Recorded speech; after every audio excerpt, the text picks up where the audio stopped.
একাদশ এবং দ্বাদশ শ্রেণীর প্রাণপ্রিয় শিক্ষার্থীবৃন্দ, তোমাদের সকলকে স্বাগত জানাচ্ছি। আমি জয়তশীল সহকারী অধ্যাপক, বান্দরবান ক্যান্টনমেন্ট পাবলিক স্কুল ও কলেজ। প্রাণপ্রিয় শিক্ষার্থীবৃন্দ, লক্ষ্য করবে যে বিষয়টা নিয়ে আমি আজকে আলোচনা করব জীববিজ্ঞান দ্বিতীয় পত্রের অধ্যায় 2 ইন্ট্রোডাকশন টু অ্যানিমেল, এখান থেকে গ্রাসহপারের ব্লাড সার্কুলেটরি সিস্টেম নিয়ে কথা বলবো। লক্ষ্য করো প্রিয় শিক্ষার্থীবৃন্দ, ঘাসফড়িং এর রক্ত সংবহন তন্ত্র, ব্লাড সার্কুলেটরি সিস্টেম কি বলছে দেখো।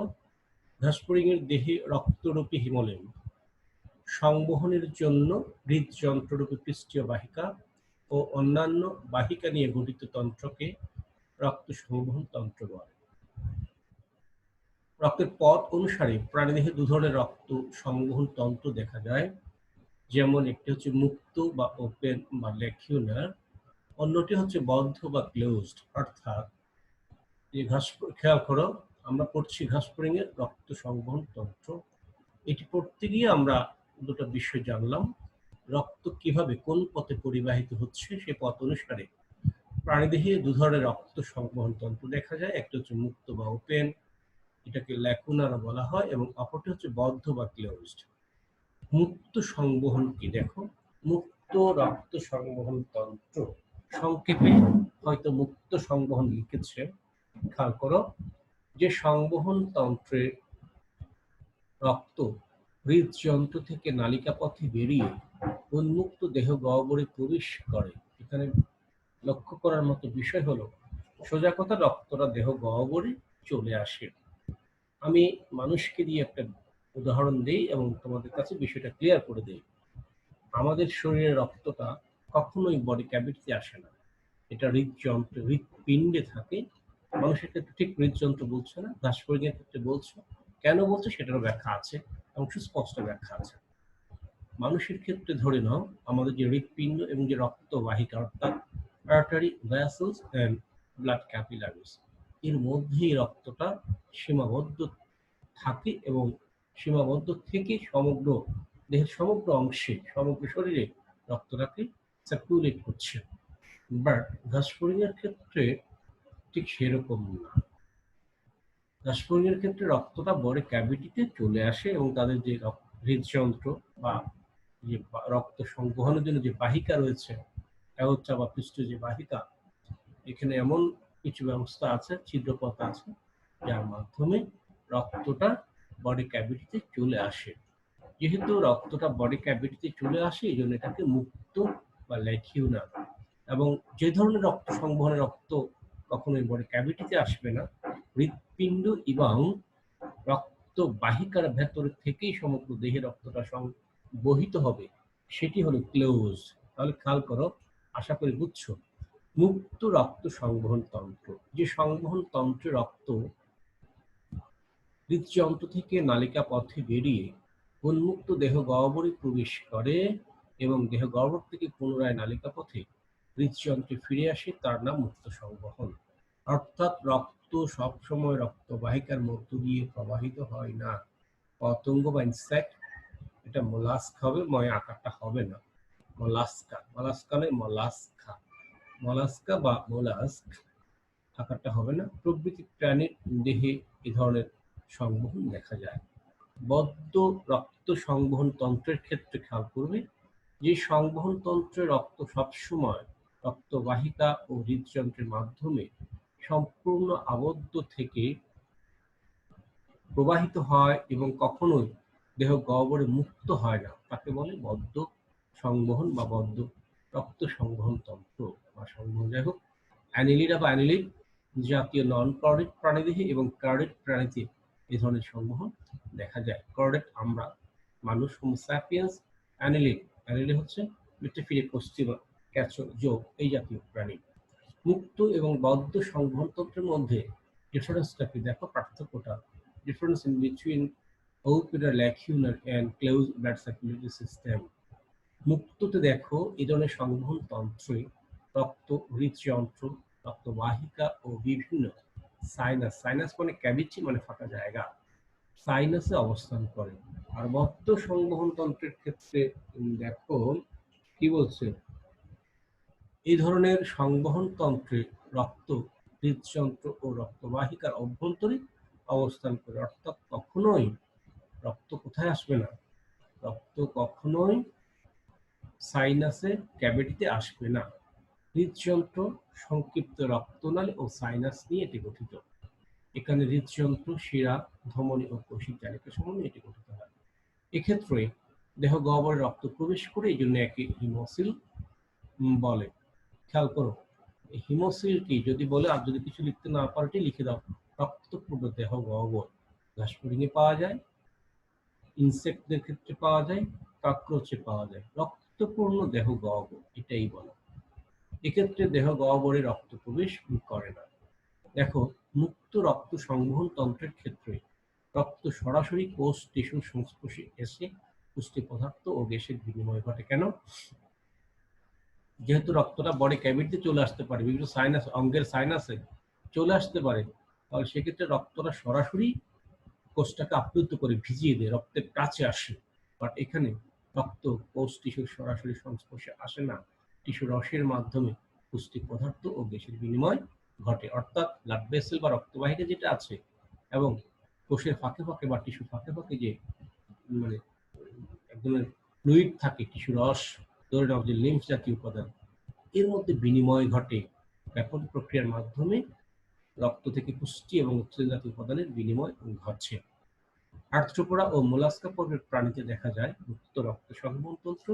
বদ্ধের ক্ষেত্রে আমরা দেখতে পাই অ্যানিলিডা এবং কর্ডাটা পর্বের প্রাণীতে দেখা যায়, অ্যানিলিডা এবং কর্ডাটা। নেক্সট স্লাইড কি বলছে একটু খেয়াল করি, আশা করি বুঝতে পেরেছো।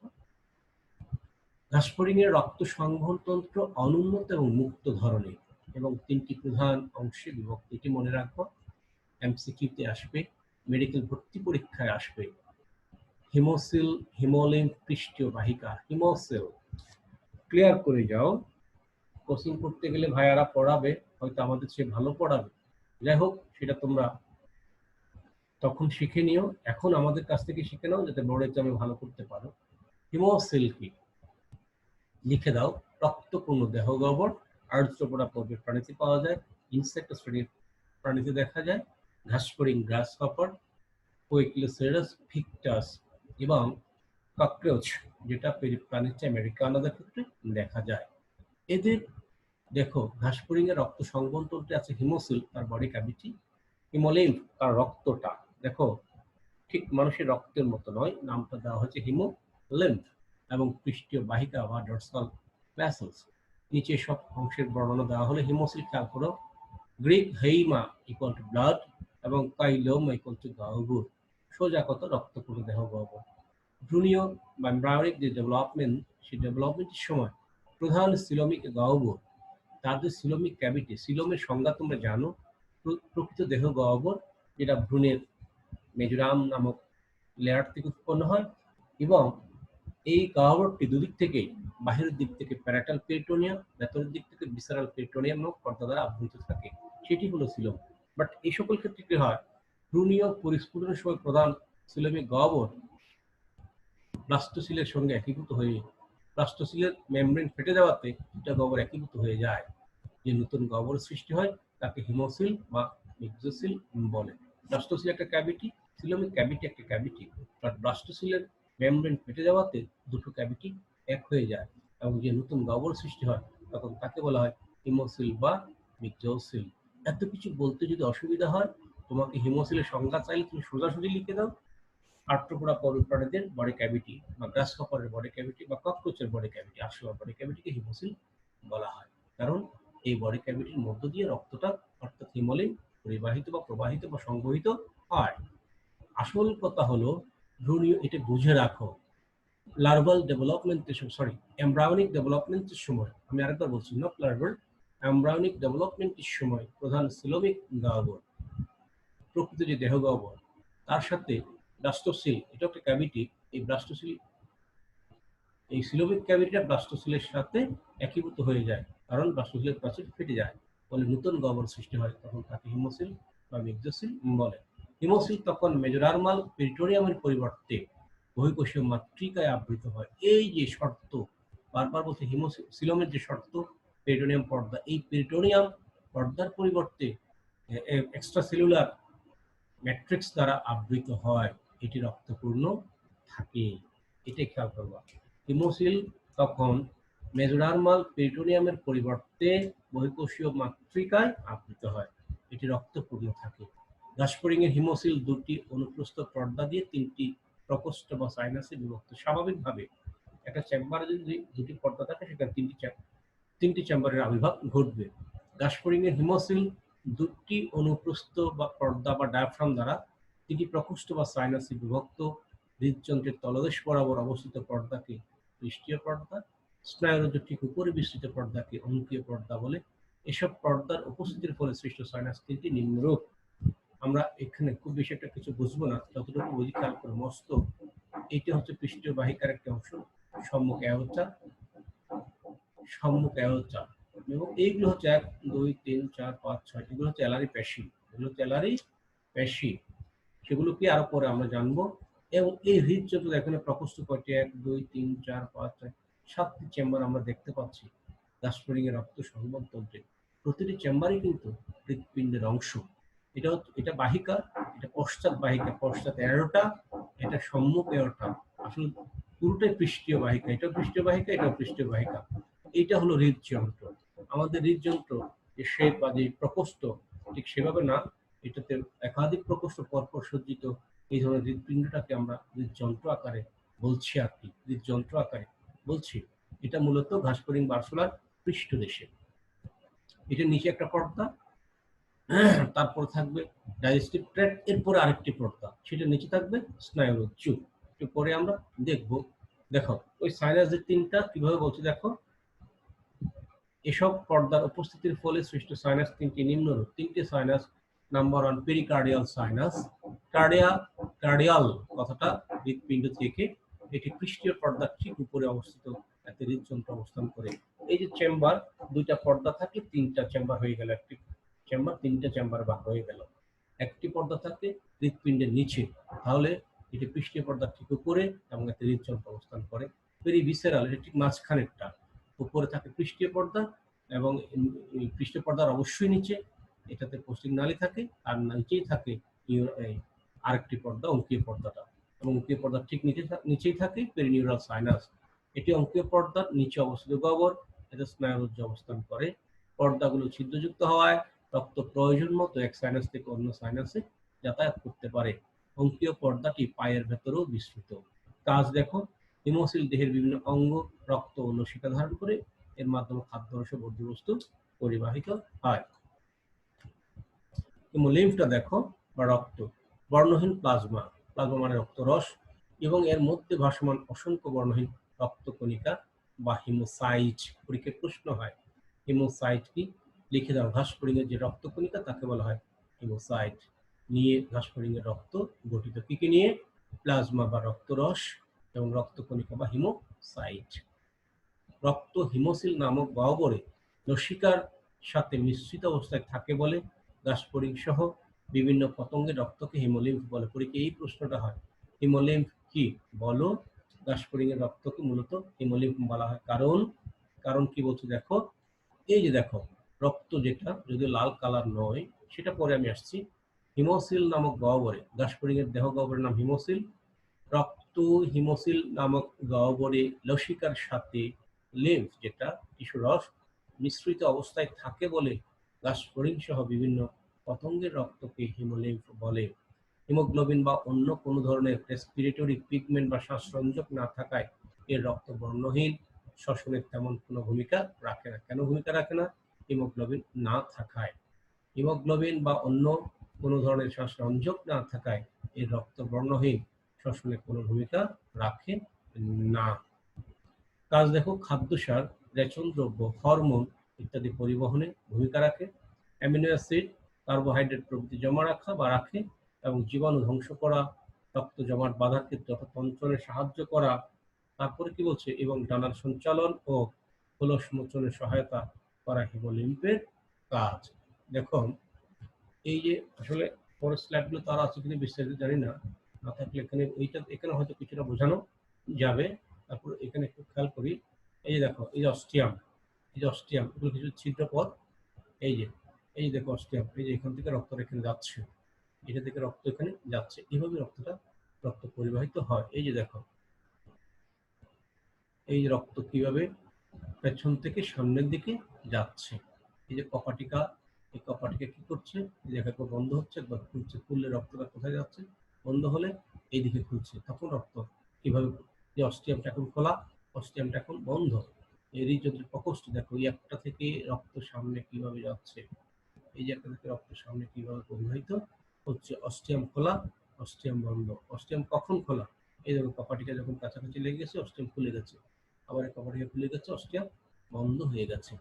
এখানে ছিদ্র পথে কিন্তু রক্ত বাহির থেকে ভিতরে প্রবেশ করছে, যাতে বাহির থেকে ভিতরে প্রবেশ করছে। যাক, আমরা পরে দেখবো আরো। আসো, পৃষ্ঠীয় বাহিকা দেখো, দেহের মধ্যপৃষ্ঠীয় অবস্থানে রক্ষিত একটি প্রধান স্পন্দনশীল অঙ্গ, পালসেটাইল অর্গান, অর্থাৎ এটা কন্ট্রাকশন এক্সপানশন করে, সংকুচিত প্রসারিত হয়। এই অঙ্গ দুটি অংশে বিভক্ত। দেখো, এই অঙ্গ দুটি অংশে বিভক্ত, অস্টিয়াবিহীন সোজা নলাকার সম্মুখ ও পশ্চাৎ অ্যাওর্টা। দেখেছো, অস্টিয়াবিহীন মানে কোনো ছিদ্র সেখানে থাকবে না। এই যে এখানে কোনো ছিদ্র নাই, এই যে এখানে কোনো ছিদ্র নাই, এখানে এইগুলো দিয়ে এই ছিদ্রগুলোকে দেখানো হচ্ছে। এই যে অস্টিয়া, এই যে অস্টিয়া, এই যে অস্টিয়া, এই যে অস্টিয়া, এই যে অস্টিয়া, এই যে অস্টিয়া, এই ছিদ্রগুলোকে দেখানো হচ্ছে। দেখো কি বলছে, অস্টিয়াবিহীন সোজা নলাকার অংশ সম্মুখ ও পশ্চাৎ অ্যাওর্টা এবং হৃদযন্ত্র। গাসফড়িক একটি লম্বাটে নলাকার হৃদযন্ত্র থাকে। এটি বক্ষদেশ, বক্ষ ও অ্যাবডোমিনাল রিজন, উদরীয় অঞ্চলের পৃষ্ঠদেশে মাঝ বরাবর যে গহ্বরে থাকে তাকে পেরিকার্ডিয়াল সাইনাস বলে। খেয়াল করবা, এটা একটা এমসিকিউ।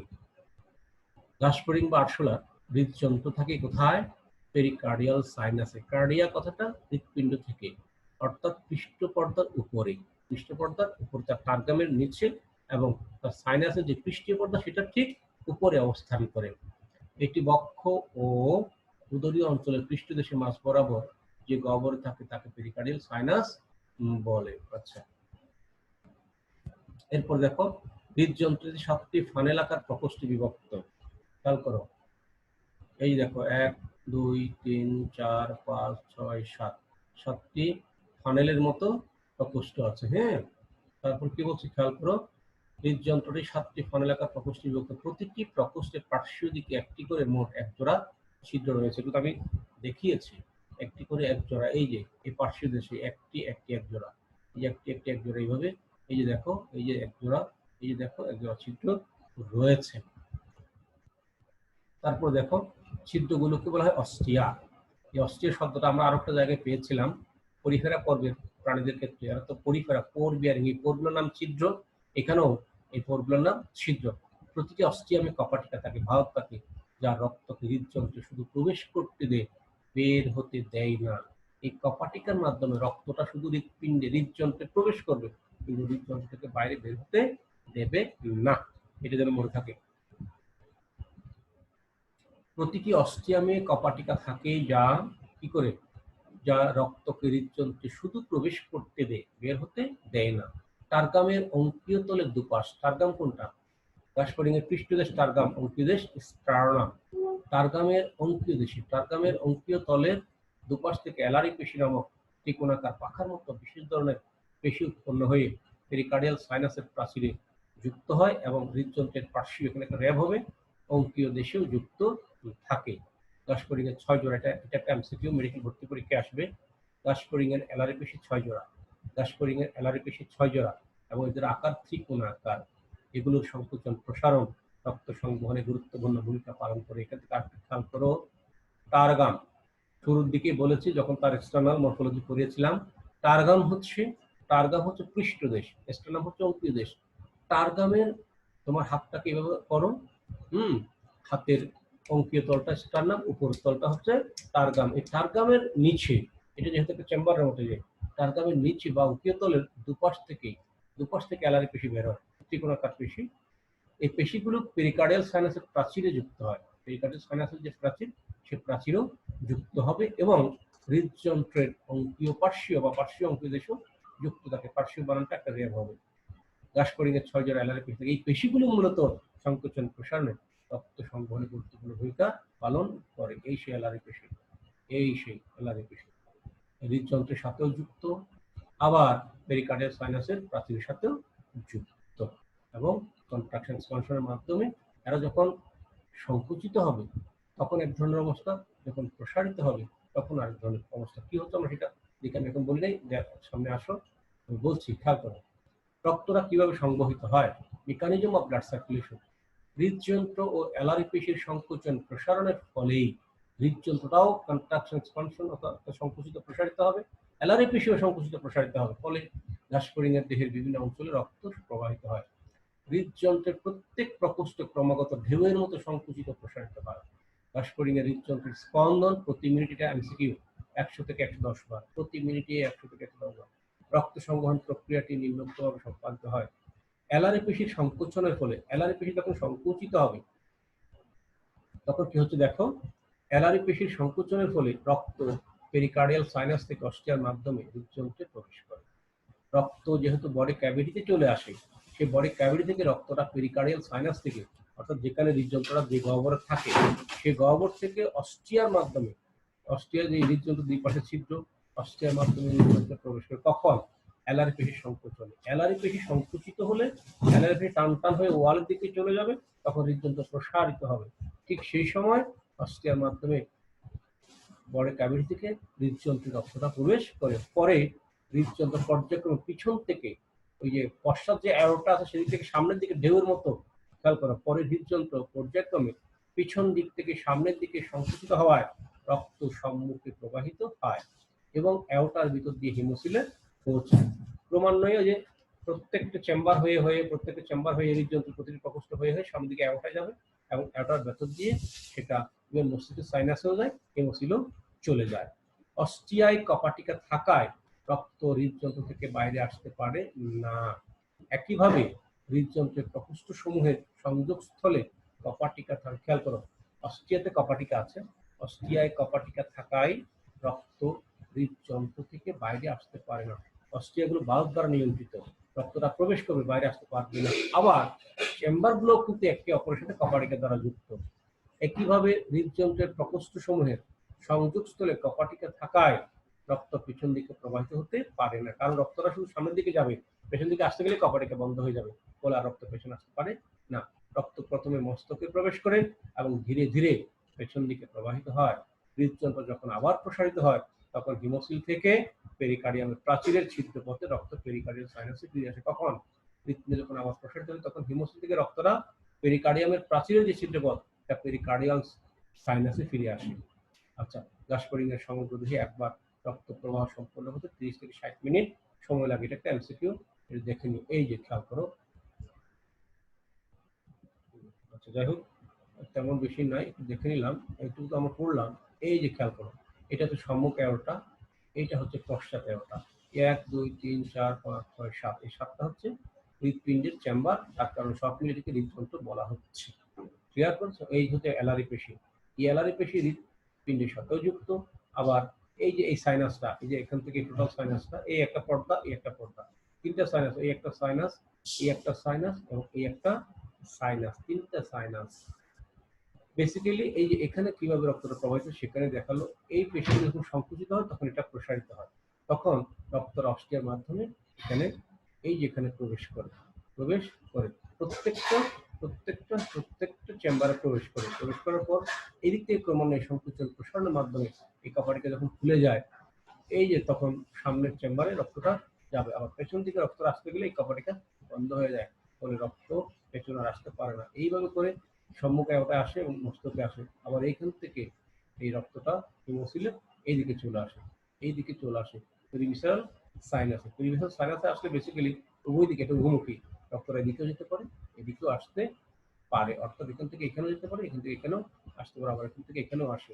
এইভাবে মানে রক্ত প্রবাহটা সম্পূর্ণ হয়। এখানে বিস্তারিত নাই, একটু সংক্ষেপ আছে। পেরিভিসারাল সাইনাসে, নিউরো সাইনাসে কিভাবে আসলো সেটা বর্ণনা খুব একটা নাই। যতটুকু আছে ততটুকু লিখো, ততটুকু লিখলেই হবে। এখানে শেষ করি। দেখো কিভাবে, এই যে দেখো, পেরিকার্ডিয়াল সাইনাস থেকে হিমোসিলে গেল, মানে হিমোসিল আর কি, পেরিকার্ডিয়াল সাইনাস, এটাও হিমোসিল, এটাও হিমোসিল, পুরোটা হিমোসিলের অংশ। পেরিকার্ডিয়াল সাইনাস থেকে হৃদযন্ত্রের প্রসারণ, প্রসারণের কারণেই হৃদযন্ত্রের প্রসারণটা কিভাবে হয়? অ্যালারি পেশির সংকোচনের ফলে হৃদযন্ত্র যাবে, হৃদযন্ত্রের সংকোচন হবে, সংকোচন হলে সম্মুখ অ্যাওটা যাবে, সম্মুখ অ্যাওটা থেকে মস্তকের সাইনাসে যাবে, সাইনাস থেকে আবার পেরিনিউরাল সাইনাস আসবে, পেরিভিসারাল সাইনাস আসবে, পেরিকার্ডিয়াল সাইনাস আসবে। এইভাবে রক্তের প্রবাহটা বহাল থাকবে। সিলম হিমোসিলের পার্থক্য এটা তোমাদের জানার কথা, না জানলে একটু বলে দিই।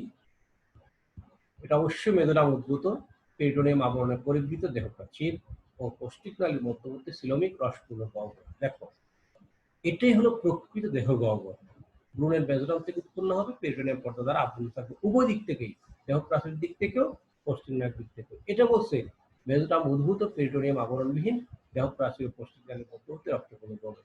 এখানে ব্লাস্টোসিল ফেটে যাওয়ায় ওই যে আবরণটা থাকে না, আবরণটা না থাকে এটাও বডি ক্যাভিটি, বাট সিলোমের যে সংজ্ঞা সেই সংজ্ঞার মধ্যে পড়ে না। কেন পড়ে না? পেরিটোনিয়াম পর্দা দ্বারা পরিবৃত নয়, পরিবেষ্টিত নয়, যার কারণে রক্তটা বডি ক্যাভিটিতে চলে আসে। সিলোমের ক্ষেত্রে দেখো, সিলোম দেহের কোনো অঙ্গ বা উপাঙ্গে প্রসারিত হয় না, বাট হিমোসিলটা দেহের অঙ্গ উপাঙ্গ প্রসারিত হয়। সিলোম রক্ত সংবহন তন্ত্রের অংশ গঠন করে না, হিমোসিল রক্ত সংবহন তন্ত্রের অংশ গঠন করে, অর্থাৎ এর মধ্য দিয়ে রক্ত পরিবাহিত হয়। সিলোমে পুষ্টি পদার্থ পরিবাহিত হয় না, এখানে যেহেতু রক্ত চলে আসে, রক্তের সাথে পুষ্টি পদার্থটাও চলে আসে, সুতরাং হিমোসিলে পুষ্টি পদার্থটাও পরিবাহিত হয়। অ্যানিডা ও কডারা পর্বের প্রাণীতে সিলোম পাওয়া যায়, আর্থ্রোপোডা এবং মোলাস্কা পর্বের প্রাণীতে হিমোসিল পাওয়া যায়।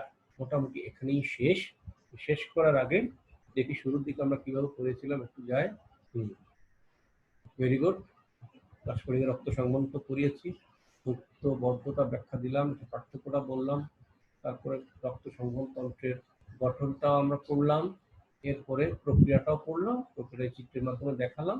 এটা হচ্ছে একটা ডায়াগ্রামেটিক ফিগার, রেখাচিত্র, প্রবাহ চিত্র, ফ্লো চার্ট বা প্রবাহ চিত্র বলতে পারি আমরা। এইখানে সিলোম হিমোসিলের পার্থক্য মোটামুটি এখানে শেষ। একটা হোমওয়ার্ক দিচ্ছি, ঘাসফড়িং এর রক্ত সংবহন তন্ত্রের বর্ণনা দাও। অনেক লেংদি হয়েছে আসলে, কথা বলতে গেলে এবং লেকচারগুলোকে ডিজাইন করতে গেলে উপায় থাকে না। ম্যানুয়ালি বলতে আমি যেটা বোঝাচ্ছি, সরাসরি ক্লাসে পড়ালে এই ক্লাসটা হয়তো 2 দিন করে পড়ানো হতো, বা আরো অনেক কিছু বিষয় প্র্যাকটিক্যালি দেখিয়ে বোঝানো যেত, যেটা এখানে হয়তো সেভাবে সম্ভব হচ্ছে না। তারপরে বলবো, যতটুকু পড়িয়েছি লেকচারটা ভালো করে দেখবা। আর সবাইকে আগাম বৈশাখের শুভেচ্ছা, মাহে রমজানের শুভেচ্ছা, নববর্ষের শুভেচ্ছা। সবাই ভালো থাকবে, সুস্থ থাকবে।